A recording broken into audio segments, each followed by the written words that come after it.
आप सभी का स्वागत है इस कार्यशाला में। कार्यशाला के आरंभ से पूर्व जैसी हमारी ये रीति भी है कि किसी भी कार्य को जब हम करते हैं तो निर्विघ्नतया वह कार्य संपन्न हो, इसलिए हम ईश्वर से प्रार्थना वंदना करते हैं। जिसके लिए मैं आज यहाँ पर उपस्थित श्रेयांश पांडे कक्षा यूकेजी के छात्र को बुलाना चाहती हूँ कि इस आभासी पटल पर आकर आज का मंगलाचरण श्रेयांश पांडे प्रस्तुत करें। श्रेयांश पांडे।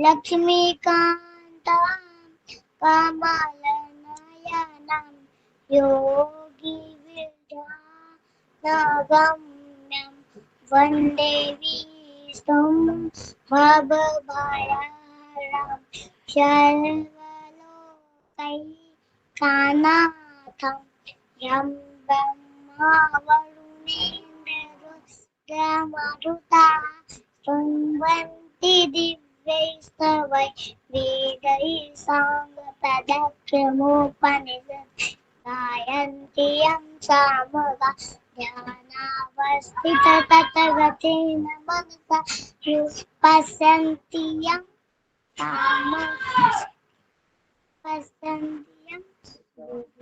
योगी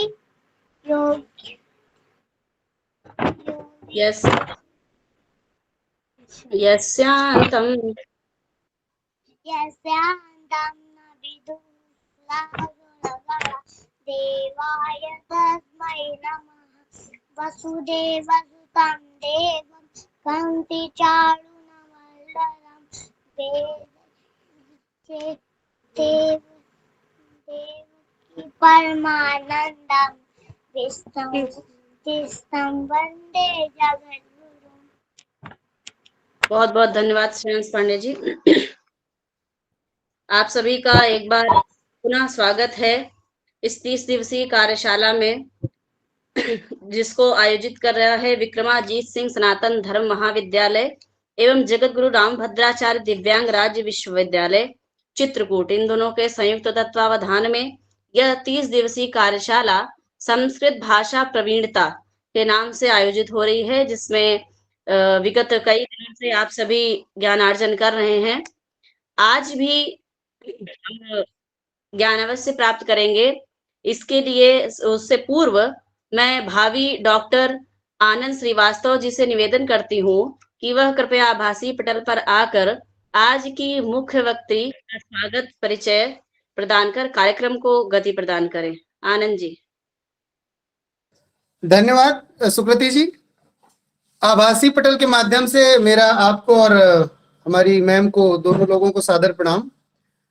वैसे जो दोनों विश्वविद्यालय के तत्वाधान से ये कार्यक्रम चल रहा है, इसमें से हमारे विक्रमाजीत सिंह सनातन धर्म महाविद्यालय के जो संस्कृत विभाग की विभागाध्यक्ष हैं वो मैम ही हैं, और मैम के लिए तो क्या कहें, मैम मेरी गुरु भी हैं, और मैम कोई उसकी मोहताज नहीं है परिचय की, लेकिन अब ये कार्यक्रम की श्रृंखला है, कड़ी है, तो अन्य सभी के लिए जो नहीं जानते हैं मैम के विषय में, हम 2 मिनट में मैम का थोड़ा संक्षेप में परिचय देना चाहेंगे। आप प्रोफेसर अनीता सोनकर जी हैं। आपकी उच्च शिक्षा लखनऊ विश्वविद्यालय से हुई। आप MA BEd UGC JRF के साथ साथ SRF भी आप रही हैं। आपने साहित्य में आचार्य भी किया और PhD भी हैं। आपने तिब्बतन भाषा और पाली प्राकृत भाषा तथा साहित्य का विशेष अध्ययन भी किया है। आपकी विशेषज्ञता भारतीय सौंदर्य शास्त्र और भारतीय दर्शन शास्त्र में भी है। आपकी संस्कृत विभाग में नियुक्ति सन 1996 ईस्वी से हुई। आपने जुलाई 2017 में विभागाध्यक्ष का पद भी ग्रहण किया। आपके निर्देशन में 10 शोधार्थी PhD उपाधि प्राप्त कर चुके हैं और साथ में 4 अभी भी शोधरत हैं। इसके बाद आपने करीब 100 से अधिक शोध संगोष्ठियों में पार्टिसिपेट भी किया, कार्यशालाओं में प्रतिभागिता ग्रहण की। करीब 65 से अधिक आपके शोध पत्र की प्रस्तुतिकरण भी हो चुकी है। आपके करीब 50 से अधिक शोध पत्र राष्ट्रीय और अंतर्राष्ट्रीय शोध पत्रिकाओं में प्रकाशित हो चुके हैं। आपकी पुस्तक सौंदर्य शास्त्र दिशा हालकृत सप्तशती की उत्तर प्रदेश संस्कृत संस्थान लखनऊ से सन 2005 ईस्वी में उसको विशेष पुरस्कार से मैम की एक कृति सम्मानित हुई। इसके बाद यह पुरस्कार राष्ट्रीय स्तर का है। इस पुरस्कृत पुस्तक को प्रकाशित करवाने के लिए आपको केंद्रीय संस्कृत विश्वविद्यालय दिल्ली, जो उस समय राष्ट्रीय संस्कृत संस्थान के नाम से जाना जाता था, से उचित धनराशि भी दी गई। इस संस्थान के द्वारा करीब 50 संस्थानों की सूची भी दी गई जहां पर इस पुस्तक को प्रेषित किया गया। आपको जेआरडी विश्वविद्यालय चित्रकूट की एकेडमिक काउंसलिंग में मानित सदस्य के रूप में नामित भी किया गया। और इसके अलावा सबसे परम सौभाग्य की बात है कि मैम संस्कृत क्षेत्र से जुड़ी रही, लखनऊ विश्वविद्यालय से पढ़ी और आयोग के द्वारा हम लोगों को अभी भी सेवा दे रही हैं। और ये बहुत ही गर्व का विषय है कि मैम की निरंतर संस्कृत के प्रति मैम की अनुरागशीलता निरंतर रहती है। धन्यवाद। आइए आज जहाँ देखते हैं मैम जो भी क्लास लेंगी उससे हम लोग लाभान्वित हों। धन्यवाद मैम। आइए, आपका स्वागत है। सबका जो है मैं VSSD कॉलेज से हूँ, जैसा कि परिचय दे चुके हैं आनंद जी, तो अब ज्यादा समय नहीं इसमें करना है, मंगलाचरण भी हो चुका है। तो अब मैं जो विषय मुझे दिया गया है, तो प्रदीप जी बहुत सक्रिय हैं, बहुत ऊर्जावान है, बहुत अच्छे से चला रहे हैं, उनको बहुत बहुत हमारी शुभकामनाएं। और उनकी टीम को खास तौर से जो तकनीकी इसमें लगे हुए हैं, ये निशांत, उस दिन उनका थोड़ा रह गया था उनका नाम, काफी जो है वो सहयोग कर रहे हैं, उनको भी सबको आप लोगों को बहुत बहुत शुभकामनाएं हैं। तो विषय पे आते हैं। ये हमको दिया है ब्राह्मण आरण्यक और उपनिषद, इनका जो है सामान्य परिचय आपको बताना है। तो सामान्य परिचय में बहुत गहराई तक नहीं जाएंगे, जब उसको गहराई तक के लिए कोई विषय मिलेगा तो करेंगे, आज परिचय मात्र है। तो ये तीनों जो ब्राह्मण, आरण्यक और उपनिषद हैं, ये जो है उत्तर वैदिक युग में आता है। तो इसमें सबसे पहले ब्राह्मण ग्रंथ को लेते हैं। तो कहते हैं हमारा जो ये सनातन धर्म है, जैसा कि अभी भारतीय ज्ञान परंपरा कही जा रही है, तो ये सनातन धर्म है, ये बहुत ही उदार है। इसमें जितने भी लोग आते गए हैं, जिन्होंने भी ज्ञान दिया है, चाहे वो जैन धर्म हो, बौद्ध धर्म हो, कोई भी हो, इसमें आकर सब अपना अपना ज्ञान देते रहे हैं और हमने बहुत अति उदारता पूर्वक उनका स्वागत किया है और उनको अपने धर्म में, सनातन धर्म में समाहित किया है। तो इस धर्म में ना तो संकीर्णताएं हैं और ना ही संप्रदाय जन्य कोई भेदभाव है। इसमें क्या है, व्यक्तियों के द्वारा किया गया परिवर्तन और संशोधन, जो उसकी मौलिकता है अपने सनातन धर्म की, उसको ये मिटती भी नहीं है और ज्ञान हमारा आगे बढ़ता जाता है। इस परंपरा को आगे, परंपरा है क्या, आप शॉर्ट में समझ लीजिए, आप लोग ज्ञान परंपरा, इंडियन नॉलेज सिस्टम अब एक डिपार्टमेंट में बन गया है। तो ये ज्ञान परंपरा, ये परंपरा जो शब्द है, इसको कह तो हम लोग देते हैं, बट ये परंपरा है क्या, बहुत शॉर्ट में समझ लीजिए। जैसे हम चलते हैं तो हमारा एक पांव जैसे आगे रहता है, जैसे हमने दायां पैर बढ़ाया और पीछे हमारा बायां रह गया, तो आप ये समझ लीजिए जो बायां हमारा रह गया वो परंपरा है, ठीक है। और हम जो आगे दाएं पैर को ले जा रहे हैं, ये हमारा अपना परंपरा को योगदान है। जैसे हमने ले लिया ट्रेडिशनल जो भी ज्ञान है, अगर हमने उसमें उसको योगदान कुछ नहीं दिया या हमने उसमें नया अपना कुछ नहीं जोड़ा, तो फिर हमने एज इट इज उस परंपरा को केवल लेके, तो ये चीज अच्छी नहीं है ना। जैसे कालिदास जी कहते हैं, महाकवि कालिदास जी, पुराणमित्येव न साधु सर्वम, जो पुराना है वही उचित नहीं है, अच्छा नहीं है, और नया भी, इसमें से जो बेहतर होता है उसे लेते हैं और उसमें हम अपना भी जोड़ते हैं। तो ये जब हम परंपरा की बात करते हैं, तो बाद मतलब पर बाद वाली जो चीजें आती हैं उसमें हम जोड़ते भी। तो इसलिए आप लोग कोई भी ज्ञान लीजिएगा तो उसमें अपने विचार और अपनी दृष्टि से भी उसको एक बार जरूर देखिएगा। तो ये हमारी सनातन परंपरा है, क्योंकि ये शब्द हमने यूज किया परंपरा का। तो परंपरा का ये मतलब होता है कि परंपरा हमारे साथ है, उसके साथ हम रूढ़िवादी भी नहीं है, उसके साथ हम परिवर्तन भी करते रहते हैं। तो ये कहते हैं कि सनातन धर्म के प्रतिपादक ग्रंथों का अध्ययन करके इसकी वास्तविकता को जाना जा सकता है, सनातन धर्म हमारा कितना महान है। और इसमें जो सहस्रों नीति, नियम और विधि व्यवस्थाएं दी गई है, उनका विस्तार से निरूपण जो है करने वाले आदि ग्रंथ क्या है, ब्राह्मण है। क्या है, ब्राह्मण ग्रंथ है। इस दृष्टि से ब्राह्मण ग्रंथ सनातन धर्म के आदि स्रोत, ठीक है। इस हमारा जो सनातन धर्म है, इसके आदि स्रोत और धर्म के अति प्राचीन व्याख्यान होने के कारण मानव जाति के पहले ग्रंथ भी, हम इनको प्रथम ग्रंथ भी ब्राह्मण ग्रंथों को कह सकते हैं। ब्राह्मण ग्रंथों को वेदों का समकक्षी और समकालीन कहा गया है। वेदों के समकक्ष हैं, उनके समकालीन हैं। और कहते हैं कि संहिताएं, जो वैदिक ऋचाएं हैं, वैदिक संहिताएं हैं, मंत्र हैं, और ब्राह्मण ये वेद ही हैं, वेद से अलग नहीं है। तो ब्राह्मण ग्रंथों का महत्व और उनकी प्राचीनता का अनुमान हम इसी बात से लगा सकते हैं कि उनको वैदिक संहिताओं की भांति वेद कहकर अभिहित किया है हमने। वेद के भाष्यकार हैं आपस्तंभ ऋषि। वे कहते हैं कि संहिताएं अर्थात मंत्र और ब्राह्मण ग्रंथ दोनों ही वेद हैं, क्योंकि मंत्र, संहिताएं और ब्राह्मण दोनों ही जो है यज्ञ के प्राण रूप हैं। तो कहते हैं कि मंत्र ब्राह्मणों, ये जो कहते हैं आपस्तंभ ऋषि जो कहते हैं, ये क्या कहते हैं संस्कृत में, मंत्र ब्राह्मणों यज्ञस्य प्रमाणम। आपस्तंभ ऋषि के इस वाक्य से कि मंत्र ब्राह्मणात्मको वेदः, अर्थात वेद मंत्रों की स्थिति ब्राह्मण ग्रंथों के बिना कुछ भी नहीं है। जो वेद के मंत्र हैं, संहिताएं हैं, बिना ब्राह्मण ग्रंथों के कुछ भी नहीं रह जाती हैं। यह वाक्य ब्राह्मण ग्रंथों की उपयोगिता को ही सिद्ध करता है। तो ये आपस्तंभ यज्ञ परिभाषा सूत्र में ऐसा आपस्तंभ ऋषि ने लिखा है। अब इसका नामकरण कैसे, भाई सबको लगता है ना ब्राह्मण जैसे शब्द आता है तो लोग थोड़ा लगता है कि यार इसमें है क्या, जिज्ञासा होती है कि है क्या इसमें। तो कहते हैं कि ब्राह्मण ग्रंथों का जो प्रधान विषय है, इसका जो कंटेंट है, उसमें यज्ञों का प्रतिपादन किया गया है और उसकी विधियों की व्याख्या की गई है। तो क्या है, यज्ञो वै श्रेष्ठतमम कर्म। शतपथ ब्राह्मण में कहा है कि यज्ञो वै श्रेष्ठतमम कर्म। जो ये यज्ञ है, क्या शतपथ ब्राह्मण ने में यज्ञ को प्रजापति और प्रजापति को ब्रह्म कहा गया है। एष वै प्रत्यक्षम यज्ञो यो प्रजापति। तो कहते हैं ब्रह्म अर्थात यज्ञ विषय प्रतिपादक ग्रंथ होने के कारण इनको, यज्ञ विषय का प्रतिपादक होने के कारण इनको ब्राह्मण ग्रंथ कहा गया है। ऐसा भी प्राप्त होता है कि यज्ञ यागादि का विधान करने वाले, एक अगर थोड़ा सा उसका दूसरा अर्थ ले लें तो कहते हैं कि यज्ञ और यागादि का विधान करने वाले एकमात्र जो ब्राह्मण पुरोहित होते थे, तो उनका निजी ग्रंथ होने के कारण भी इसका नामकरण ब्राह्मण पड़ गया होगा। ऐसा भी एक दूसरा अर्थ इसका निकलता है। और ये जो डिक्शनरी इन्होंने लिखी है संस्कृत अंग्रेजी कोश, वामन शिवराम आप्टे जी, इनका बहुत, आप्टे का बहुत डिक्शनरी बहुत फेमस है।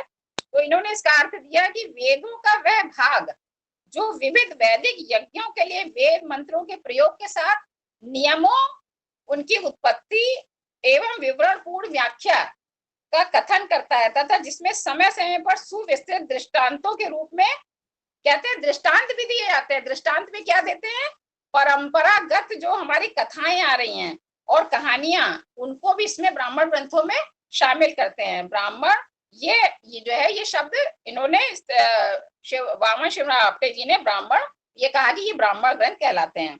प्रत्येक वेद के ब्राह्मण अलग अलग होते हैं। हर जो वेद है चारों, सबके ब्राह्मण अलग अलग होते हैं। तो ब्राह्मण, अब ब्राह्मण ग्रंथों का वर्ण विषय बताया, तो और क्या वर्ण विषय में और क्या ले सकते हैं कि ब्राह्मण ग्रंथों में इन्होंने 4 भाग बताए हैं। पहला विधि भाग है, दूसरा अर्थवाद है, अर्थवाद भाग है, और तीसरा उपनिषद भाग है, और चौथा आख्यान भाग है। तो जो पहला जो विधि भाग है, इसके मुख्यतः कर्म कांड संबंधी इसमें विधान किया गया है, कर्म कांडों को इसमें बताया गया जो पहला है। इसके साथ इसमें वेद मंत्रों की अर्थ मीमांसा, जो मंत्र है उनकी अर्थ मीमांसा और वैदिक शब्दों की निष्पत्ति भी प्रथम भाग का विषय है। दूसरा क्या है, अर्थवाद है। तो अर्थवाद में प्ररोचनात्मक विषय वर्णित है। यज्ञ विधियों को समझाने के लिए अर्थवाद को समझने की आवश्यकता है।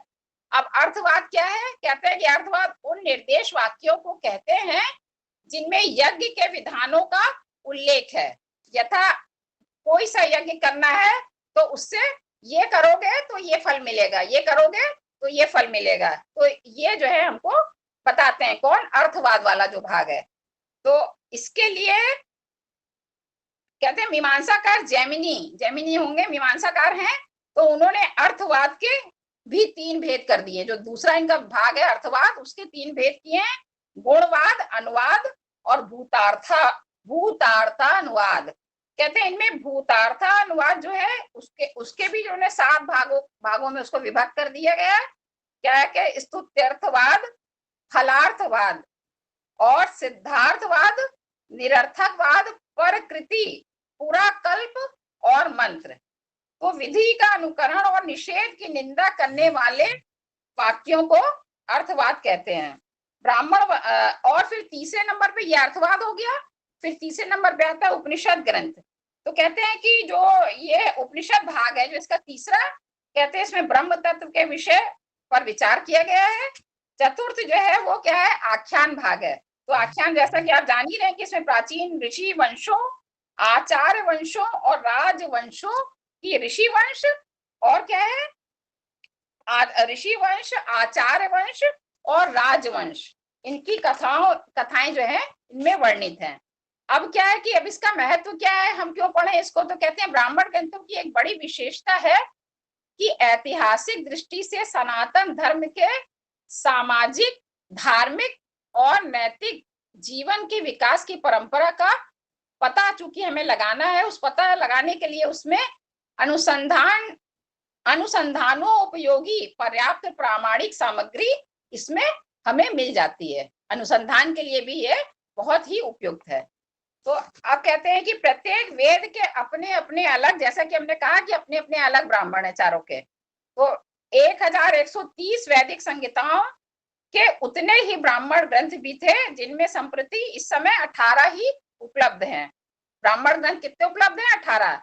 ये 18 ब्राह्मण ग्रंथ गद्य में ही मिलते हैं, ना कि पद्य में। तो इसमें अब पहला देखते हैं कि ऋग्वेद संहिता के जो ब्राह्मण हैं, 2 ब्राह्मण ग्रंथ हैं ऋग्वेद संहिता के, ऐत्रेय ब्राह्मण और कौशितकी, है ना। ये कौशितकी जो ऋषि थे उनके नाम पर पड़ा है। तो ऐत्रेय ब्राह्मण में 40 अध्याय हैं, जो 8 पंचकों में विभक्त है। ऐत्रेय के मुख्य देवता 33 हैं। इनमें इंद्र जो है सर्वश्रेष्ठ देवता है। इनका रचना काल ईसा से 1000 वर्ष पूर्व माना जाता है। इसके अंत में जो इसकी कथा है, इसके अंत में जो ये है ऐत्रेय, इसके अंत में राजा परीक्षित के पुत्र कौन थे? जन्मेजय। राजा जन्मेजय की कहानी तक का उल्लेख है किसमें? ऐत्रेय ब्राह्मण में। इस पर गोविंद स्वामी और सायणाचार्य ने प्रामाणिक भाष्य भी लिखा इस ऐत्रेय ब्राह्मण पर। और दूसरा कौन सा बताया था? कौशितकी।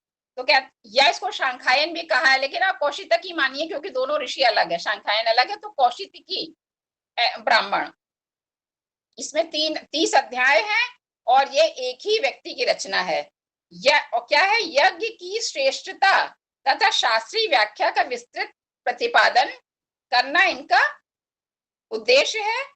कुशितक ऋषि के पुत्र, इनके ऋषि कौशितकी के जो पिता थे उनका नाम था कुशितक। उनके पुत्र होने के कारण इनका नाम कौशितकी ऋषि पड़ा। तो इस ब्राह्मण के प्रमुख उपदेष्टा कौशितकी ब्राह्मण पर माधव के पुत्र विनायक पंडित का प्रामाणिक भाष्य उपलब्ध होता है, जिसके इस समय 2 प्रकाशित संस्करण उपलब्ध हैं। पहला संस्करण संपादक लिडनर महोदय ने, विदेशियों ने इसमें बहुत काम किया है, उन्होंने बहुत सहयोग दिया है। और दूसरे हैं AB कीथ महोदय। कौशितकी ब्राह्मण में विषय प्रतिपादन करने की जो क्षमता विद्यमान है, ऐत्रेय में वैसा नहीं दिखाई देता। विषय का प्रतिपादन कौशितकी में ज्यादा उपयुक्त मिलता है। इन दोनों में ऐतिहासिक, भौगोलिक और शैक्षणिक दृष्टि से उपयोगी शोध सामग्री उपलब्ध है। इनके आख्यानों और अभियज्ञों, गाथाओं और कारिकाओं से विदित होता है कि किस मंत्र का किस समय किस विधि से आविर्भाव हुआ। ठीक है। अब ये ऋग्वेद संहिता में हमने ये जान लिया कि 2 ब्राह्मण हुए, एक ऐत्रेय ब्राह्मण और दूसरा कौशितकी ब्राह्मण। ठीक है।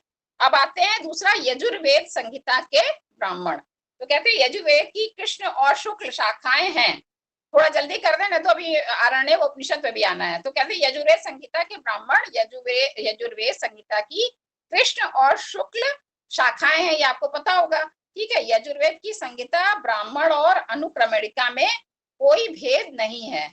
कृष्ण यजुर्वेद की मैत्रायणी और काठक संहिता के ब्राह्मण एक प्रकार से उनके परिशिष्ट के अंश ही हैं। आपस्तंभ ऋषि और आत्रेय शाखा के ब्राह्मण ग्रंथ स्वतंत्र रूप से प्रकाशित ग्रंथ हैं, जिनका नाम तैत्तरीय ब्राह्मण है। इस पर सायणाचार्य और भास्कराचार्य जी का प्रामाणिक भाष्य इस समय उपलब्ध है। पुणे और कोलकाता से क्रमशः 1899 ईस्वी में और 1890 ईस्वी में 2 संस्करण इसके और निकल चुके हैं। तो ये इसमें हम लोगों ने पहला पढ़ा कौन सा, इसमें आपस्तंभ ऋषि का ये जो है तैत्तरीय ब्राह्मण, ठीक है। और दूसरा तैत्तरीय ब्राह्मण के 3 भाग हैं, 25 प्रपाठक और 308 अनुवादक हैं। इसमें मनुष्य बलि, अब इसमें नर बलि का भी परिचय होगा तभी मिलता है हमको लिखा हुआ। मनुष्य बलि चतुर्वर्ण के विषय में, चतुर्विध आश्रम मतलब वर्ण व्यवस्था, आश्रम व्यवस्था और उनके कर्तव्यों का विस्तार से तैत्तरीय ब्राह्मण में हमको बताया गया है। फिर आते हैं कृष्ण यजुर्वेद पर। इसकी माध्यन्दिन और काण मतलब कण्व ऋषि के द्वारा काण शाखाओं में ब्राह्मण ग्रंथों का नाम शतपथ ब्राह्मण है। ये तो बहुत फेमस है, आप लोगों ने कई बार रिसर्च में प्रयोग किया होगा शतपथ ब्राह्मण, इसका आपने रेफरेंस के दिया होगा कई बार।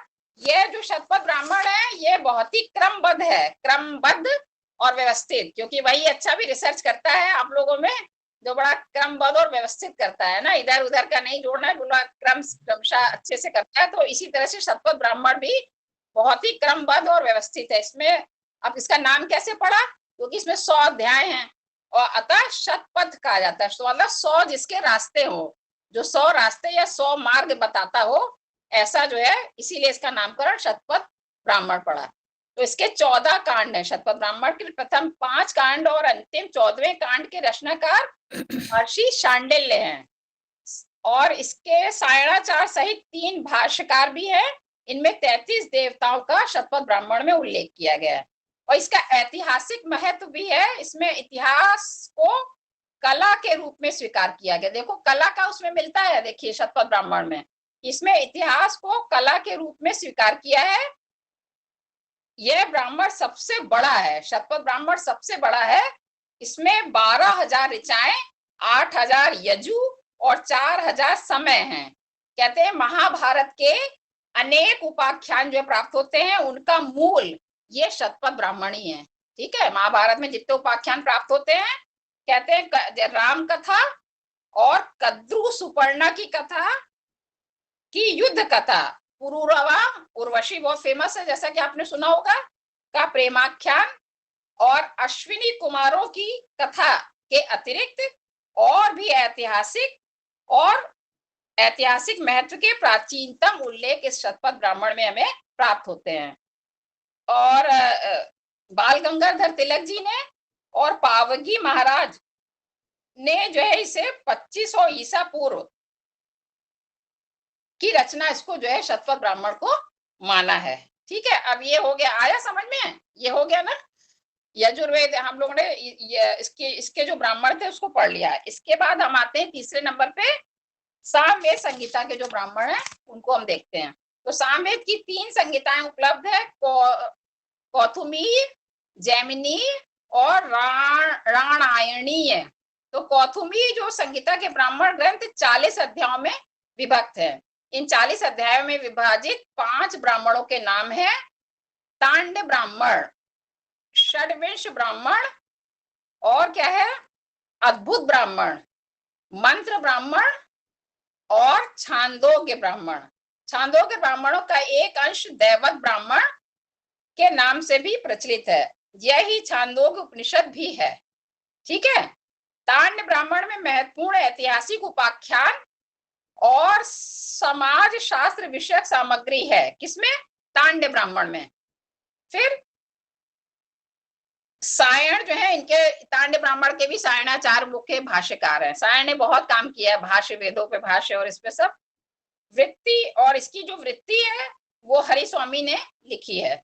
अद्भुत ब्राह्मण में शकुन शास्त्र, जो शकुन है कि क्या अच्छा है क्या बुरा होगा, शकुन शास्त्र से संबंधित बातें अद्भुत ब्राह्मण, इसीलिए उसका नाम अद्भुत है, अद्भुत ब्राह्मण में मिलती है।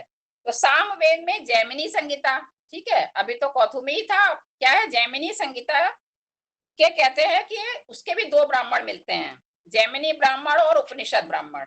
इन्हें क्रमशः आर्षेय ब्राह्मण आर्ष माने प्राचीन, और छांदोग्य ब्राह्मण भी कहा जाता है। तीसरी रामायणी जो शाखा है उसका कोई भी ब्राह्मण इस समय उपलब्ध नहीं है। ठीक है, तो कौथुमी का है, जैमिनी का है, लेकिन रामायणी जो इसकी सांबे की जो वो है शाखा उसमें ब्राह्मण उसमें इस समय वो उपलब्ध नहीं है। जैमिनी जो ब्राह्मण है में ऐतिहासिक महत्व की धार्मिक और पौराणिक कथाएं हैं। जैमिनी ब्राह्मण में ऐतिहासिक महत्व की धार्मिक और पौराणिक कथाएं हैं, इसके कुछ अंश ही संपादित है, सब नहीं। ठीक है, ये आपका क्या हो गया, सामवेद हो गया। अब इसके बाद अथर्ववेद संहिता के जो ब्राह्मण है उसके, अब चूंकि इसको परिचय देना है सामान्य, इसलिए आप लोग ये मत सोचिएगा कि जल्दी जल्दी कर रहे, एक समय की भी बंधन है, इस समय पूरा करना है, और अभी 2 और आरण्यक उपनिषद बच्चे, इसलिए इसको टच करते हुए जा रहे हैं। आप रिसर्च करिएगा तो फिर खोजिएगा इसको विस्तार से। अथर्ववेद संहिता के ब्राह्मण पर आते हैं। अथर्ववेद की 9 शाखाएं हैं। पेप्पलाद शाखा, स्तौदा, मौजा, शौनकिया, जालला, जलदा, ब्रह्मवदा, देवदर्शा और चारण वैद्य।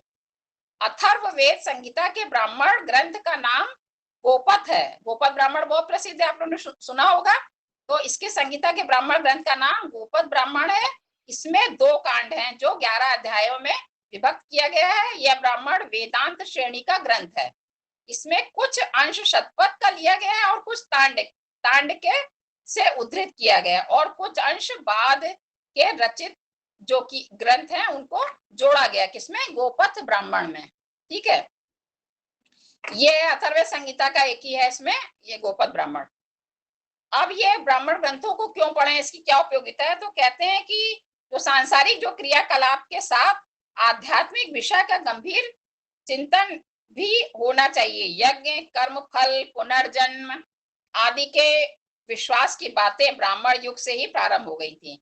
हम क्यों आए हैं, है ना, कहाँ से आए हैं, कहाँ जाएंगे, ये सांसारिक जो सुख है, सुख दुख है, ये है, इसके बाद क्या होता है, हमें अपनी आध्यात्मिक उन्नति भी करनी चाहिए। तो जो आध्यात्मिक सोच है वो सब धीरे धीरे ब्राह्मण ग्रंथों में डेवलप होने लगी थी। जैसे वेद है, वेद के बाद इसीलिए ब्राह्मण आए, ब्राह्मण के बाद आरण्यक, आरण्यक के बाद उपनिषद, इसीलिए उसका एक क्रम रखा है ऊपर उठने का जो होता है ना। तो इसमें यज्ञ को सर्वोपरि कर्म कहा गया है ब्राह्मणों में।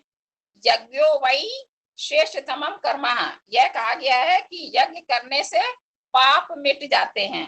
सर्वस्मात् आत्म्यात् मनो निर्मुच्यते या एवं विद्वान अग्निहोत्रम जुहोति। ब्राह्मण ग्रंथ में कहा गया है कि इससे संपूर्ण प्रजा का कल्याण होता है। किससे, जो यज्ञ करते थे, है ना। ठीक है, मोटी मोटी सी बात है कि ये चारों संहिताओं में ब्राह्मण हुए हैं, गद्य में हुए हैं। ठीक है, और इसमें यज्ञ से संबंधित बात है। कहा आपका कल्याण और पूरा जो है आपके जो है राष्ट्र का कल्याण इस यज्ञ के द्वारा ही। तो यज्ञ में दी गई हवि, कहते हैं कि वायु के द्वारा अंतरिक्ष में व्याप्त होकर सूर्य तक पहुंचती है वो हवि, और मेघों के साथ मिलकर। ठीक है, क्यों महत्वपूर्ण बताया है, फिर खाओगे क्या, है ना। तो वर्षा के रूप में पृथ्वी को अभिसिंचित करती है। जो आप यज्ञ करोगे, जब सभी लोग मिलके करेंगे तो फिर वो पहुंचता है सूर्य तक, और उसके बाद जो है वो मेघों के साथ मिलकर वर्षा के रूप में पृथ्वी को अभिसिंचित करती हैं वर्षा की बूंदे। तो अग्निर्वै धूमो जायते, धूमाद भ्रम भ्राद वृष्टि, ये शतपथ ब्राह्मण में मिलता है। ठीक है, तो वर्षा से अन्न होता है ना, तब प्रजा सुखी होती है। ठीक है, अन्न है, फिर अन्न खाएंगे तो फिर उससे रक्त संचार होगा, फिर उससे रक्त संचार होगा तो वीर का निर्माण होगा, है ना, उससे आप, उसके बाद सृष्टि आगे चलेगी। तो इसलिए यज्ञ का महत्व साइंटिफिक है जिसको कहेंगे। ठीक है, तो सत्य की महिमा अमेध्यो वै पुरुषो यदंतम वदति शतपथ ब्राह्मण। सत्य को यहाँ वेद स्वरूप कहा गया है शतपथ ब्राह्मण में। तो ये इसका महत्व है ब्राह्मण ग्रंथों का। ठीक है, तो मोटे तौर पे हमें लगता है कि आप लोग को इसका एक थोड़ा सा पता चल गया होगा, परिचय मात्र। इसके बाद दूसरा था आरण्यक ग्रंथ। आरण्यक क्या, जैसा कि नाम से ही है कि ब्राह्मण ग्रंथों के बाद आरण्यक ग्रंथों का स्थान आता है। मानी हुई बात है कि जब आप धीरे धीरे करके स्टेप बाय स्टेप बढ़ोगे तो उसके बाद क्या, अब जैसे हम इस स्टेज पे आ गए हैं, या जो भी आता होगा तो लगता है कि हमने भाई ये संसार देख लिया है और हमने इसको समझ लिया, इसके लिए जान लिया है, और ईश्वर की कृपा से मुझे भोजन अच्छा मिल रहा है, मुझे सोने के लिए बिस्तर मिल रहा है, और मुझे पहनने के लिए वस्त्र मिल रहे हैं। अब मुझे इस लोक के लिए सोचना है, क्योंकि मैं अब ऐसी स्टेज पे आ गई हूँ कि मैं तृप्त हो गई हूँ, मुझे अभी ये लेने का नहीं, देने की बारी आई है ना। तो उस स्टेज पे अब आ गए हैं, तो ये लगता है कि तब वो, जब तक जो लोग कहते हैं ना कि उसको पार नहीं करेगा, जिसको मतलब उसका संकीर्ण अर्थ मत लीजिएगा, जो काम शब्द है वो विषय वासना और सांसारिक उपलब्धि, भौतिक उपलब्धियों के लिए भी उस शब्द का प्रयोग किया जाता है। तो जब हम उसको बचपन से लेके इस एज तक, जो हम लोग वानप्रस्थी हो गए, उस एज तक आते हैं, तो हम लोग देख लेते हैं कि अब कुछ नहीं है, अब देने की बारी है। कभी भी आपका वक्त आ सकता है, और आपने क्या किया और आप क्या छोड़ के जा रहे हैं, क्या देख के जा रहे हैं, तो उसमें फिर आदमी रमा भी रहता है कि कभी भी वक्त आए तो हम ऐसे करते हुए जाएं कि अपना उद्धार करें, अपने साथ साथ जो भी हमसे हमारे शिष्य हैं, या जो भी लेना चाहते हैं, या जिनको भी आवश्यकता है, तो हम उनको ज्ञान के रूप में और किसी भी भौतिक मदद के रूप में हमको दे सकते हैं। ठीक है, तो वो स्टेप बाय स्टेप की बात है। इसलिए वो एक स्टेज आती है, और अभी आपकी वो स्टेज नहीं आएगी, और आपको भी करना भी नहीं चाहिए, क्योंकि आपको भी भौतिक उससे जब आप उतरे, तब आप नीचे गिरेंगे नहीं, क्योंकि अगर आप अभी उसको अपना लेंगे ना, तो आप उससे गिर जाएंगे, क्योंकि बार बार वो आसक्ति आपको खींचेगी, क्योंकि आपने बहुत सारी चीजें देखी नहीं है, और जिसने देख लिया है तो उसको लगेगा कि नहीं, अब इतना मैंने देख लिया, इसके बाद अभी कुछ है नहीं। ठीक है, तो तब कहते हैं कि ब्राह्मण ग्रंथों का आरण्य ग्रंथों का स्थान आता है। संहिताओं के अंतिम भाग को कहते हैं ब्राह्मण, और ब्राह्मण के अंतिम भाग को कहते हैं आरण्यक, और आरण्यक के अंतिम भाग को कहते हैं, जो चरम पे जो आपका स्पिरिचुअलिटी जो आती है या सोचते हैं, वो उपनिषद। इनकी जो है 1130 संख्या थी, किंतु केवल 8 ही उपलब्ध हैं आरण्यक। कौन से? ऐतरेय आरण्यक, शांखायन आरण्यक, तैत्तरीय आरण्यक, बृहदारण्यक, माध्यन्दिन बृहदारण्यक, काण्व बृहद आरण्यक, जैमिनीयोपनिषद आरण्यक, सब ऋषियों के नाम पे है, और छांदोग्य आरण्यक। ठीक है, अब इनका नामकरण कैसे पड़ा? अरण्यों में, जंगल में, वनों में रचित होने के कारण इनका नाम जो है, आचार सारण के अनुसार वनों में पढ़ाए जाने के कारण आरण्यक इसका नाम पड़ा। कहते हैं अरण्य एव पाठ्यत्वाद आरण्यक, आरण्यक मिति रहते, वनवासी वानप्रस्थियों के यज्ञ यागादि विधानों को संपन्न कराने वाले ग्रंथ ही आरण्यकों के नाम से प्रसिद्ध हुए। वामन शिवराम आप्टे, जैसे कि उसमें भी हमने ब्राह्मण ग्रंथ में भी इनका परिभाषा दी थी, इन्होंने इसमें भी दी है अपने संस्कृत हिंदी इंग्लिश जो कोश है इनका, संस्कृत इंग्लिश कोश। कहते हैं आरण्यक ग्रंथ एक प्रकार से धार्मिक एवं दार्शनिक लेख हैं, जो ब्राह्मणों से संबंधित हैं, जिनका निर्माण या तो अरण्यों में किया गया है या वनों में पढ़ाए जाने के लिए वे निर्मित हुए। ठीक है, या तो वहां लिखा गया या फिर वहां पढ़ाया गया। यथा जैसे ऐतरेय आरण्यक, बृहद आरण्यक, तैत्तरीय आरण्यक आदि ग्रंथों के नाम और विषय से विदित होता है। क्योंकि आरण्यक ग्रंथों का वर्ण विषय क्या है? सांसारिक विषय वासना और बंधनों का परित्याग करके शांत एकांत रहकर ऋषि श्रेष्ठों में ने जिस ब्रह्म विद्या विषयक महान ज्ञान का साक्षात्कार किया, या उसी का संग्रह आरण्यक ग्रंथों में परिपूरित होता है, भरा पड़ा है वो ज्ञान। तो वानप्रस्थाश्रम के जितने भी यज्ञ, महाव्रत और होत्र आदि जितने भी कर्म है, उनकी विधियों और व्याख्या आरण्यक ग्रंथों में प्रतिपादित की गई हैं। इनमें कर्म मार्ग और ज्ञान मार्ग, इन दोनों का समन्वय है। ठीक है, क्या है, जैसे अब ये श्रीमद् भगवत गीता में भी आप देखिए ना कि भाई इनके तीन साधना मार्ग हैं। ठीक है, तीन साधना मार्ग में आप लोग सभी जानते हैं, भक्ति, ज्ञान और कर्म। ठीक है, तो भक्ति माने श्रद्धा, बिना श्रद्धा के तो कुछ मिलना नहीं है, जो गुरु के प्रति हो, ईश्वर के प्रति हो, माता पिता के प्रति हो, अपनी आत्मा के प्रति भी हो। बहुत लोग अपना भी बहुत नुकसान करते हैं अपनी आत्मा का। ठीक है, और जितना भी ज्ञान भरा पड़ा है, अनंत है ज्ञान, ज्ञान का तो कोई अंत ही नहीं है।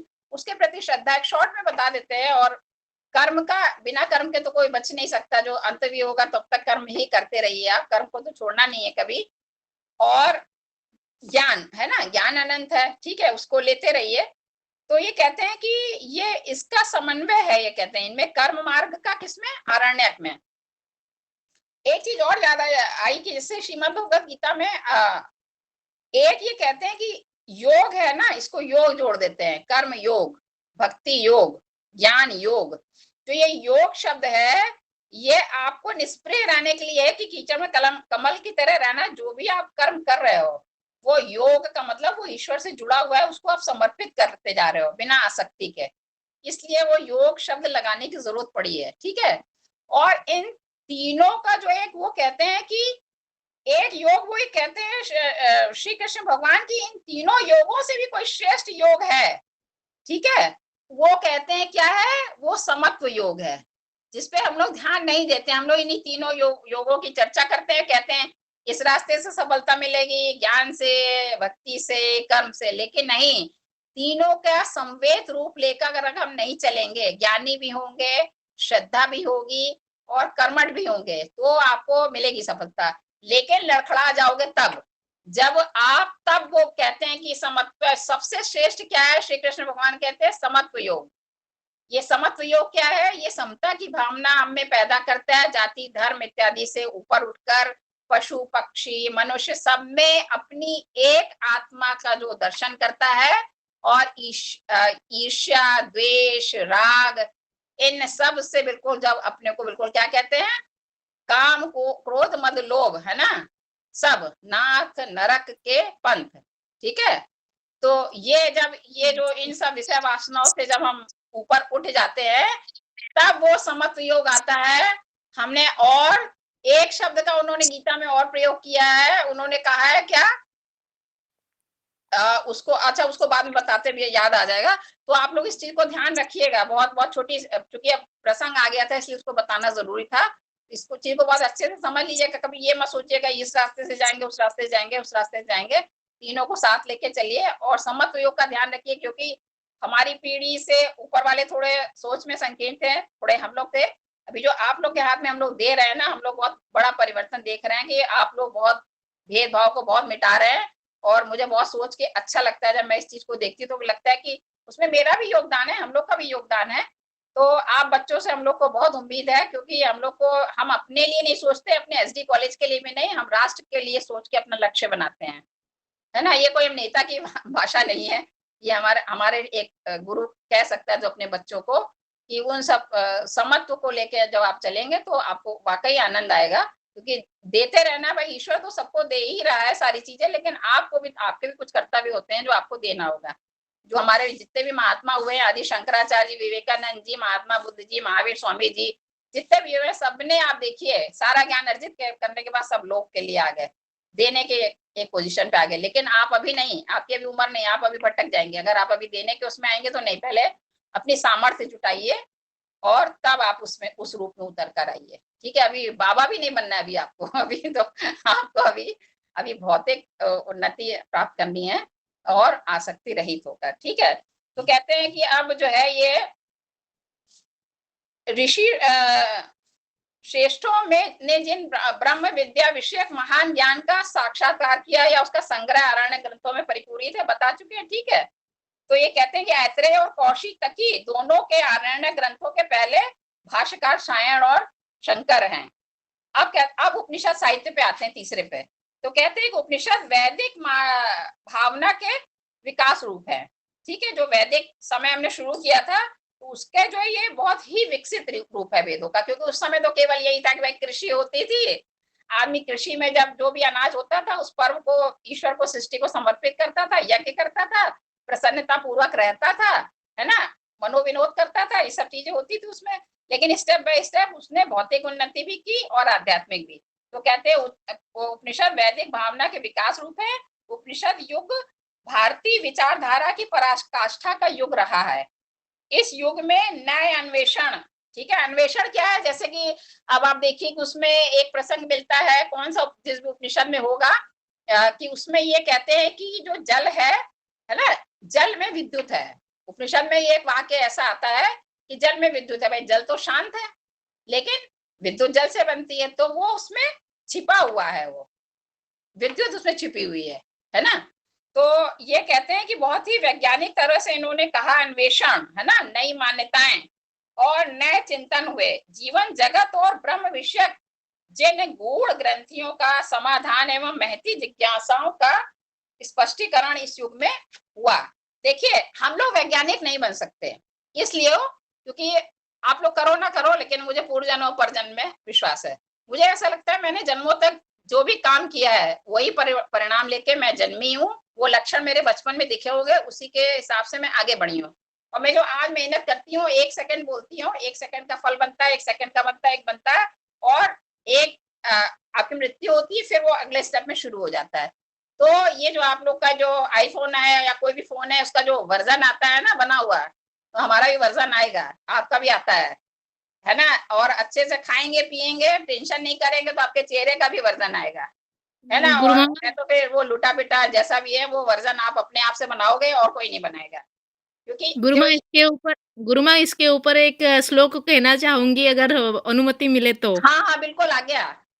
ये एक पढ़ाया गया था, तो पूर्व जन्मनि जा विद्या, पूर्व जन्मनि जद धनम, पूर्व जन्मनि जा नारी, अग्रे अग्रे प्रधापति, यही लग रहा है। हाँ बिल्कुल।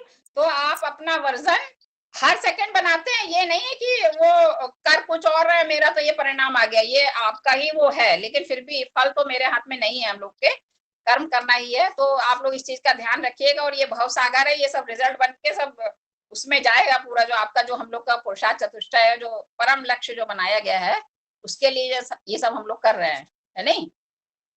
ठीक है। और संसार को सुंदर बनाना है, फिर अपना आगे बढ़ना है आसक्ति रहित होकर, ये हमें कहना है। और क्या कहते हैं कि कर्म कांड ज्ञान भावना को लेकर उपनिषद लिखे गए। कर्म कांड में होने वाली हिंसा, क्योंकि वो हिंसा होने लगी थी, क्योंकि उससे बहुत परेशान हो गए थे लोग, तो ज्ञान कांड का जन्म हुआ। और ये ग्रंथ जो है उपनिषद कहलाए। वैदिक युग आनंद और उल्लास का युग, जैसे कि हमने बताया, अतः आत्मा पुनर्जन्म कर्म फल का चिंतन उपनिषदों में किया गया। जन्म मरण संन्यास और वैराग्य की भावनाओं का सूत्रपात उपनिषद ग्रंथों में हुआ। यह विचार क्रांति का संघर्षमय युग है।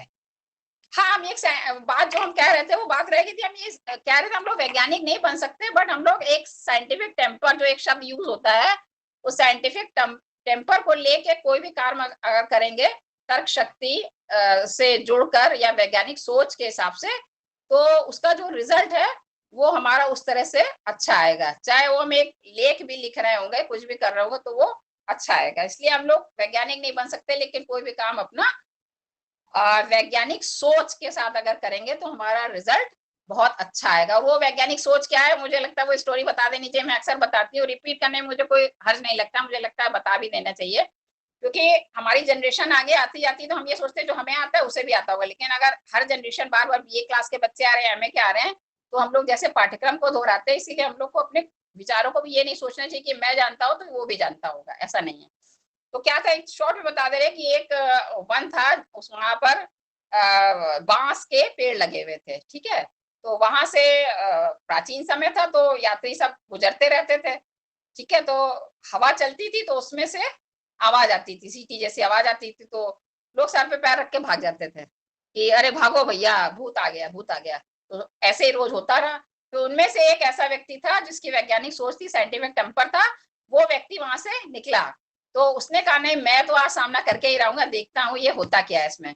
तब उसने देखा कि जो ये जो बांस के जो पेड़ है, इसको कीड़ों ने इसको बींध दिया है, बींधना मतलब उसको छेद बना दिए हैं कीड़ों ने।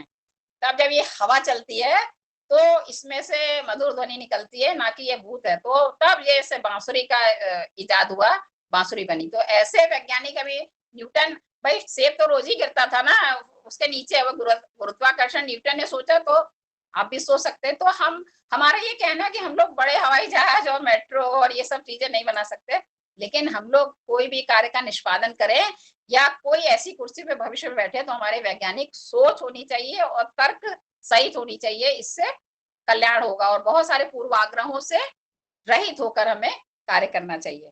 तो कहते हैं कि शंकर और मध्वाचार्य और रामानुजाचार्य, क्रमशः इन्होंने आचार्य शंकर जी ने अद्वैत, ठीक है, अद्वैतवाद, और जो मध्वाचार्य है इनका द्वैतवाद, और रामानुजाचार्य का कौन सा, विशिष्टाद्वैतवाद। तो कहते हैं उपनिषद ज्ञान के ही विभिन्न पक्ष हैं जिससे दर्शन का जन्म हुआ। वेदों के कर्ता कवि थे, ब्राह्मणों के पुरोहित थे, और उपनिषदों के कौन थे, रहस्यवादी संत थे। ठीक है, उपनिषदों के कौन थे, रहस्यवादी संत थे। इन उपनिषदों को वेदांत भी कहते हैं, वेद का अंत, है ना। तो हम जब एक्सट्रीम तक पहुंच जाते हैं कि जीवन के लक्ष्य को जान जाते हैं, वेदांत कहते हैं इन्हें, आत्मविद्या कहते हैं, और आत्मज्ञान, मोक्ष विद्या, ब्रह्म विद्या भी इसको कहा जाता है। तो वेदांत दर्शन के तीन प्रस्थान है, उपनिषद, गीता और ब्रह्म सूत्र। उपनिषद में श्रवणात्मक है, उपनिषद में आप श्रवण करिए, गीता में निधिध्यासन करिए, और ब्रह्म सूत्र है उसमें मनन करिए। ठीक है, उपनिषद शब्द कैसे निष्पन्न हुआ, उप में नी, ठीक है, ये इन दोनों उपसर्ग है, इसके साथ सद धातु लगी है, इससे कोई प्रत्यय जोड़ने पर उपनिषद शब्द बना है। उपनिषद शब्द का अर्थ है जो विद्या समस्त अनर्थों को उत्पन्न करने वाले सांसारिक क्रियाकलापों का विनाश करती है, जिससे संसार की कारणभूत अविद्या के बंधन, अविद्या माने अज्ञान, जितने भी अज्ञान की चीजें हैं वो सब जो है बंधन समाप्त हो जाते हैं और ब्रह्म ज्ञान की प्राप्ति हो जाती है। फिर आपटे जी ने कहा, इसमें आपटे जी ने अर्थ तीनों का दिया, ब्राह्मण, आरण्यक, उपनिषद का। तो आपटे जी अपनी डिक्शनरी में कहते हैं, संस्कृत इंग्लिश डिक्शनरी में कहते हैं कि उपनिषद शब्द स्त्रीलिंग है, उप धन नी धन पूर्वक सद अर्थात बैठना, इससे धातु से हुई है, जिसका अर्थ है वह ज्ञान जो गुरु के चरणों में, है ना, गुरु के चरणों में के समीप बैठकर प्राप्त किया जाता है। शंकराचार्य जी के मतानुसार आत्म विस्मृति पूर्वक श्रद्धा और भक्ति के साथ, ठीक है, जो लोग ब्रह्म विद्या को प्राप्त करते हैं, ठीक है, बिना श्रद्धा के नहीं विद्या प्राप्त हो सकती है। उनके कहते हैं गर्भवास, गर्भ में रहने के जो कष्ट है, जन्म मरण के जो कष्ट हैं, और जो रोग इत्यादि अनर्थों का जो भी है, वृद्धावस्था है, इन सारे कष्टों का विनाश हो जाता है, करती है ये विद्या, तथा ज्ञेय ब्रह्म को प्राप्त करती है, जो हमारा एक विषय है ब्रह्म को जानना, और उनकी अविद्या आदि को जो संसार के कारण है उसको समूल रूप से अविद्या को नष्ट करती है। प्रमुख उपनिषद, अब जल्दी से कर देते हैं, तो समय है, कहते हैं कि प्रमुख उपनिषद इसमें 12 लिए हैं, तो प्रमुख हैं जो 12, इन पर शंकराचार्य जी का भाष्य है। रामानुजाचार्य, निम्बार्काचार्य, वल्लभाचार्य, मध्वाचार्य आदि आचार्य हुए हैं, इन सभी ने उपनिषद पर भाष्य और टीकाएं लिखी हैं। तो इसमें पहला है, शॉर्ट में चूंकि परिचयात्मक ही है तो रिसर्च की दृष्टि से नहीं करके, ईशावास्य उपनिषद है। तो ये क्या है, शुक्ल यजुर्वेद की माध्यन्दिन संहिता के अंतिम क्या है, इसमें अंतिम पाली के रूप में अध्याय का नाम इसका है ईशावास्य उपनिषद। ठीक है, इसमें ब्रह्म विद्या, ठीक है, आप लोग सबने पढ़ी है ये बीए में, इसमें ब्रह्म विद्या का संक्षिप्त वर्णन है। तो क्या कहते हैं, कुर्वन्नेवे कर्माणि जिजी विषे छतम गता समा एवं त्वयि नान्यथे तोस्ति न कर्म लिप्यते नरे, है ना। इसका दूसरा है, सबको याद भी होगा, तो ये दूसरा है ये केनोपनिषद।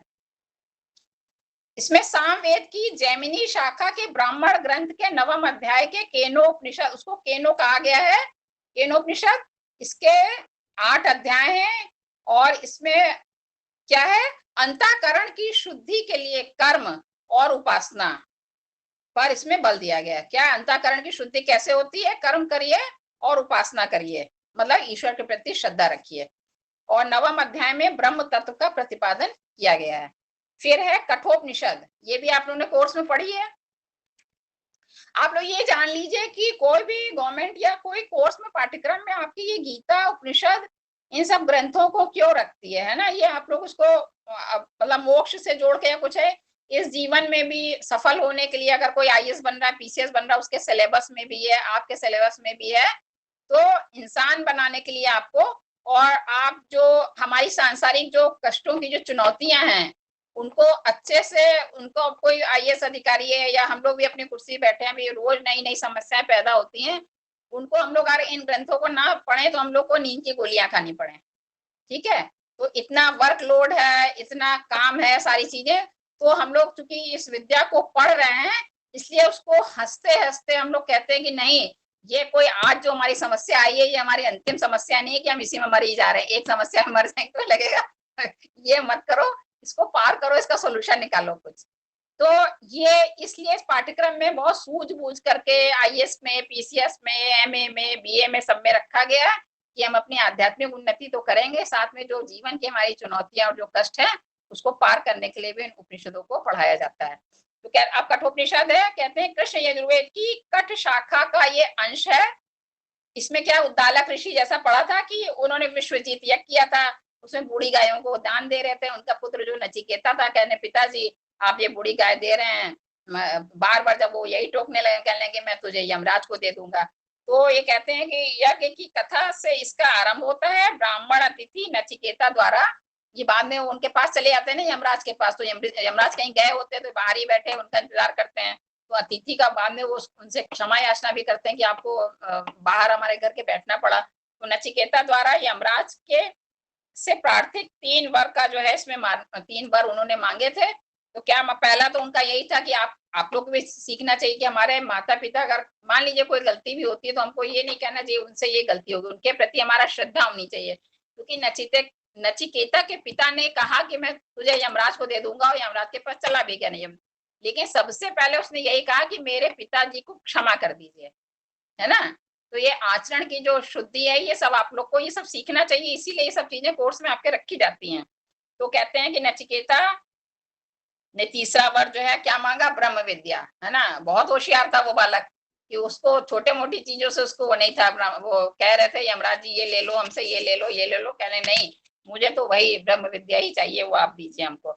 तो उन्होंने यमराज जी ने वह दिया, क्या है कि अंगुष्ठ मात्रा पुरुषो अंतरात्मा सदा जना नाम हृदय सन्निविष्टः तम स्वाच्छरीरात प्रवृत्त हेन मुंजादि वेशिकाम धैर्येण तम विद्याक्षुक अमृतम विद्याक्षुक क्रम व्रतमिति। क्या कहते हैं कि ब्रह्म विद्या जो उसको दी, कहा कि अर्थात सबका अंतर्यामी कौन है, अंगुष्ठ मात्र परिमाण वाला ये जो परम पुरुष है, जो परमात्मा है, ये अंगुष्ठ मात्र है, यह सदैव मनुष्य के हृदय में भली भांति प्रविष्ट है।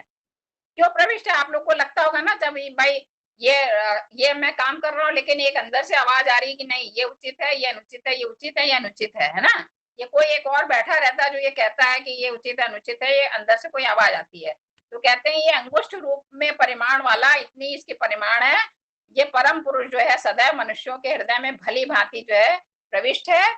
इसको मूंज, जो एक मूंज होती है, मूंज से सीख की भांति अपने से और शरीर से कहते हैं धैर्य पूर्वक पृथक करके इसको देखें, इसको आप देखें, इसको कहते हैं उसी को विशुद्ध अमृत स्वरूप इसको समझें, ऐसा वो कहते हैं नचिकेता से यमराज।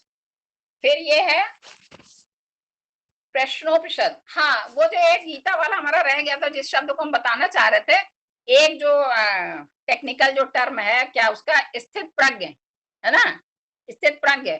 तो वो स्थित प्रज्ञ अवस्था उसको कहते हैं कि जो हमने कह दिया कि हाँ हम बहुत अच्छे हैं, हमने राग द्वेष खत्म कर दिया, सामने वाले भी लोग कह रहे हैं कि नहीं इनमें बिल्कुल राग द्वेष नहीं है, सब बिल्कुल ये बिल्कुल ठीक है, लेकिन सारा कष्ट अंदर भरा पड़ा है, वो बाहर हम नहीं दिखा रहे हैं। तो कहते हैं जब बाहर अंदर से वो हमारे जो ये काम क्रोध मद मोह लोभ है ना, ये अंदर से भी निकल जाए, जब मुझे पता हो कि मैंने अंदर से भी निकाल दिया है, तब वो जो हमारी स्थिति होती है तब वो स्थित प्रज्ञ की होती है। ठीक है, तो वो रह गया था इसलिए हमने सोचा इस बीच बता दें आपको।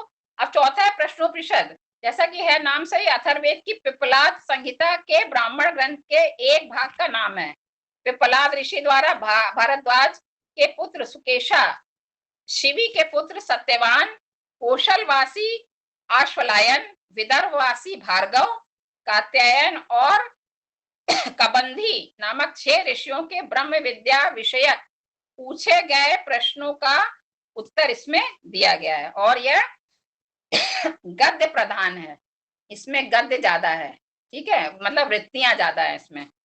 फिर है मुंडकोपनिषद, कहते हैं कि अथर्ववेद की शौनक संहिता से उद्धृत है, 3 मुंडक है, प्रत्येक 2 खंडों में है, और इसमें जो है सृष्टि की उत्पत्ति कैसे हुई और ब्रह्म तत्व का इसमें चिंतन किया गया। फिर मांडूक्योपनिषद, अथर्ववेद से संबंधित ये बहुत छोटा ग्रंथ है, लघु ग्रंथ है मांडूक्योपनिषद। इसमें कुल मिलाकर केवल 12 ही मंत्र हैं। ओंकार के त्रिकाल व्यापी महत्व के प्रतिपादन के बाद उसकी उपलब्धि का इसमें ओंकार की जो कह रहे हैं ना, त्रिकाल व्यापी महत्व के प्रतिपादन के बाद उसकी उपलब्धि का विषय इसमें वर्णित है। फिर इसके बाद है तैत्तिरीयोपनिषद, तो कहते हैं कि कृष्ण यजुर्वेद की, जैसा कि पहले बता चुके थे ब्राह्मण ग्रंथों में, तैत्तिरीय संहिता के ब्राह्मण ग्रंथ के अंतिम भाग को तैत्तिरीय आरण्यक कहते हैं। इसे 10 प्रपाठक, इसके 10 प्रपाठक है, इसमें 7 से 9 तक के प्रपाठकों को तैत्तिरीय उपनिषद कहा जाता है। यह प्रपाठक शिक्षा, ब्रह्मानंद और भृगुवल्ली है ना, शिक्षा माने ओंकार महात्म्य के 7 धार्मिक विधानों को भी इसमें बताया गया है। द्वितीय वल्ली में इसमें ब्रह्म तत्व का विवेचन है, और तृतीय वल्ली में वरुण और अपने पुत्र को उपदेश देना, इसमें वरुण का अपने पुत्र को उपदेश देना इसमें वर्णित है। फिर इसका 8वां जो है ऐतरेयोपनिषद है, ऐतरेयोपनिषद, ऐतरेय उपनिषद। ऋग्वेद के ऐतरेय ब्राह्मण के अंतिम भाग को ऐतरेय कहा जाता है। इसके 3 अध्याय को ऐतरेय उपनिषद कहा जाता है। इसमें सृष्टि, जीव और ब्रह्म तत्व का विवेचन इसमें किया गया है। फिर ये छांदोग्योपनिषद है, सामवेद की कौथुम शाखा के 3 ब्राह्मण ग्रंथ का नाम है। तांडे जैसा बता चुके, षड्विंश और मंत्र ब्राह्मण। इसका पर्यवसान 32 अध्यायों में हुआ है। कौथुम संहिता के ब्राह्मण ग्रंथ में कुल 40 अध्याय हैं। शेष जो 8 अध्याय हैं उनका नाम छांदोग्योपनिषद है। फिर ये सबसे महत्वपूर्ण है, जो हम लोग अभी मार्केट में बहुत आसानी से नहीं मिलता। बहुत हम लोग चाहते हैं कि इसमें दार्शनिक कुछ रिसर्च करें, तो जब भी हम लोग पाना चाहते हैं तो आसानी से नहीं मिलता है। बृहदारण्यक उपनिषद है ना, बृहदारण्यक उपनिषद आसानी से नहीं मिलता है। शुक्ल यजुर्वेद की दोनों शाखाओं के ब्राह्मण ग्रंथों का नाम शतपथ ब्राह्मण है, जैसा बता चुके। इन ब्राह्मणों के अंतिम 6 अध्यायों को बृहदारण्यक कहते हैं। बृहद शब्द का मतलब है बहुत बड़ा, ठीक है, आकार में बड़ा। इसमें सृष्टि और ब्रह्म पर विचार किया गया है। फिर 11वां है कौशितकी उपनिषद, सबसे प्राचीन है ये कौशितकी उपनिषद। ऋग्वेद के कौशितकी ब्राह्मण का एक भाग आरण्यक कहा जाता है, जिसमें 15 अध्याय है। इसी आरण्यक के 3 और छठे, जो तीसरा और छठा जो अध्याय है, उसको कौशितकी उपनिषद कहा जाता है। दूसरा नाम इसका कौशितकी ब्राह्मणोपनिषद भी है। बृहदारण्यक और छांदोग्य उपनिषद के बाद आकार की दृष्टि से इसका क्या है, दूसरा स्थान है, ठीक है। फिर क्या है 12वां श्वेता शतरोपनिषद।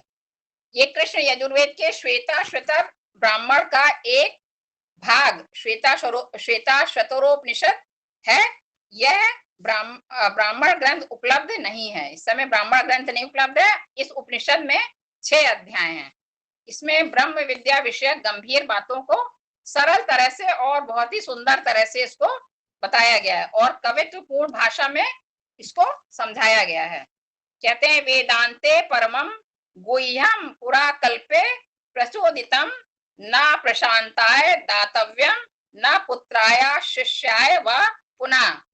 ये 22वां इसका है मंत्र श्वेता शतरोपनिषद का। तो ये कहते हैं कि यह जो परम रहस्यमय ज्ञान पूर्व कल्प में वेद के अंतिम भाग उपनिषद में भली भांति वर्णित हुआ है, जो ज्ञान जिसका अंतःकरण किसको देना चाहिए, ज्ञान जिसका अंतःकरण भली भांति शुद्ध हो, शांत हो गया हो, ऐसे मनुष्य को उसका उपदेश नहीं देना चाहिए, है ना, कि जो जिसमें उसको शांति ना मिली हो। और तो कहते हैं और उसको नहीं देना चाहिए जो आप पुत्र ना हो अथवा जो शिष्य ना हो। मतलब आपका जो पुत्र हो, शिष्य हो, और जो अर्हता रखता हो, है ना, जो शांत हो गया हो, वो आपके ज्ञान को सुनेगा।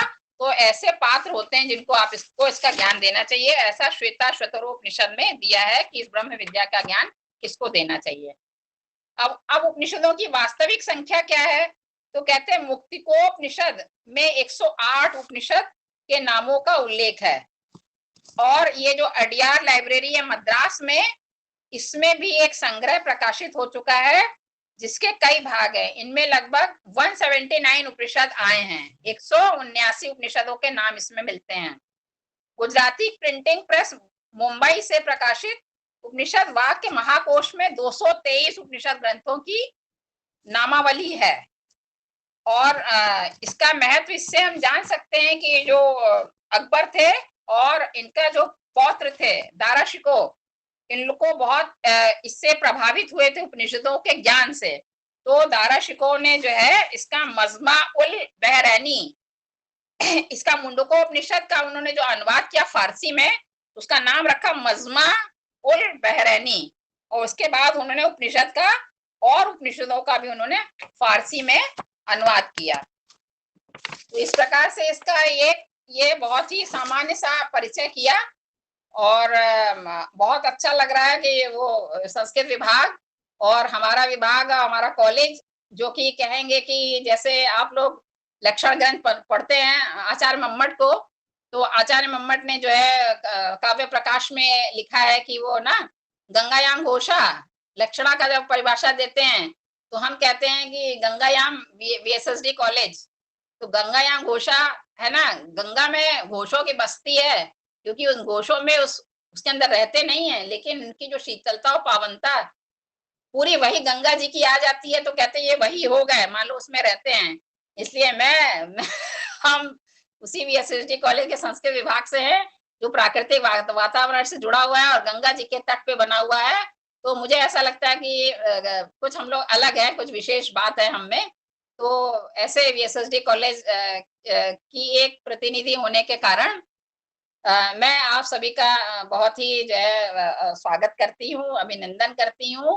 और मुझे बहुत अच्छा लगेगा कि आप लोग अपने समय को बर्बाद न करते हुए, क्योंकि जीवन कब तक किसको कितना मिला है क्या है, और हम जाए तो ये ना रहे कि हमने अपना जीवन व्यर्थ बिता दिया। एक पल भी हमें व्यर्थ नहीं बिताना है, क्योंकि जब हम हाईवे पे होते हैं और हाईवे पे जब जाम लगता है और बायोमेट्रिक अटेंडेंस जब दी जाती है तब पता चल जाता है उस वक्त का जो है क्या मूल्य है उसका। तो इस वक्त को आप गंवाइए ना, ये मेरा आपके लिए एक निवेदन आपसे ये है। और अच्छे अच्छे ज्ञान को लेके बहुत अच्छे बनिए, और सबसे पहले अपने लिए जॉब का करिए, क्योंकि बिना अर्थ के कुछ भी नहीं होना है। और उसके लिए एक चीज और देना चाहते हैं, कोई लक्ष्य बनाइए तो उसका एक थोड़ा विकल्प भी बना लीजिए। भाई आप लोग एक दरवाजा मान लीजिए कोई खोल रहा है और लगातार उसी में उसने सारे 30 साल 35 साल लगा दिए, जंग लगे दरवाजों को खोलने में। 9 दरवाजे जो बिल्कुल तेल लगे हुए पड़े हैं, जो बहुत आसानी से खुल सकते हैं, उन दरवाजों को भी खोल के देखिए। और किसी को बहुत ज्यादा उससे छोटी नौकरी बड़ी नौकरी इन सब से मत जोड़िए, एक इंसान बनने की कोशिश करिए और सोसाइटी को बहुत अच्छा बनाइए जहाँ रहिए। अपने घर को, अपने माता पिता के प्रति श्रद्धा रखिए और बहुत कुछ इस सोसाइटी को दे के जाइए। मतलब उपदेश नहीं है, लेकिन अब ऐसी अवस्था में आ गए हैं तो कहते हैं ना, क्योंकि बच्चे कहते हैं हाँ बहुत आता आपको है, बहुत आप उपदेश दे रही है सारी चीजें। और यही आप लोग के लिए कहना है। और प्रदीप जी के लिए क्या कहें, उन्होंने तो इस कोर्स को, मैंने उनको जैसे ही बोला कहने ने मैं संभाल लूंगा, तो मुझे बहुत अच्छा लगा, बहुत ऊर्जावान, उन्होंने बहुत ही अच्छे से किया। मेरे को राम भद्राचार्य जी का हम लोग को आशीर्वाद मिला, वहाँ के वाइस चांसलर का आशीर्वाद मिला बहुत अच्छे से। हमारी नीतू मैम भी आई थी, प्रबंध समिति की जो सचिव महोदया है, प्राचार्य जी थे। तो बहुत ही अच्छा हम लोग की जो शुरुआत थी बहुत अच्छी हुई। तो मुझे लगता है कि ऐसे ऊर्जावान रह के हम लोग छोटे छोटे ऐसे कोर्स करते रहे, वो मिलते जुलते रहो, डिस्कशन करें। ये कोई नहीं कि मैं पढ़ा रही, मेरी कोई तैयारी नहीं थी, मुझे लग रहा था इतने काम कॉलेज में है, यात्रा भी बहुत सारी चीजें, बट मैंने कहा नहीं, कुछ होगा, कुछ तो होगा। तो हम लोग ऐसे डिस्कशन करेंगे, चर्चा को, ये परीक्षा नहीं है कि इन्होंने बहुत खराब पढ़ाया, इन्होंने बहुत अच्छा पढ़ाया, या ये सब यहाँ पे ये चीज नहीं है। ये एक सिंपल सा डिस्कशन था और हम लोग इस डिस्कशन को जारी रखेंगे। और जो भी हम लोग काम करेंगे, क्योंकि अब हम लोग इस अवस्था में आ गए कि हम लोग के करियर की बारी नहीं है कि 10 पेपर लिख लिए, 50 लिख लिए, 10 किताबें लिख ली। हम लोग ने स्टूडेंट्स को क्या दिया, ये हमारे रिजल्ट में जरूर लिखा जाना चाहिए। अंत में जो रिपोर्ट कार्ड बनेगा कि आपने स्टूडेंट्स को क्या दिया। हम लोग मिलकर ये इसका काम करेंगे, बिना आपके सुने, आपके बिना मौजूद रहते हुए हम लोग नहीं कर सकते, है ना। सामने आमने जब तक नहीं रहेंगे तब तक नहीं होगा। और आपको कुछ हो तो व्हाट्सएप पे आप लिख सकते हैं, कुछ कमी रह गई हो, कुछ रह गया हो, और हम लोग मिलते रहेंगे। ठीक है।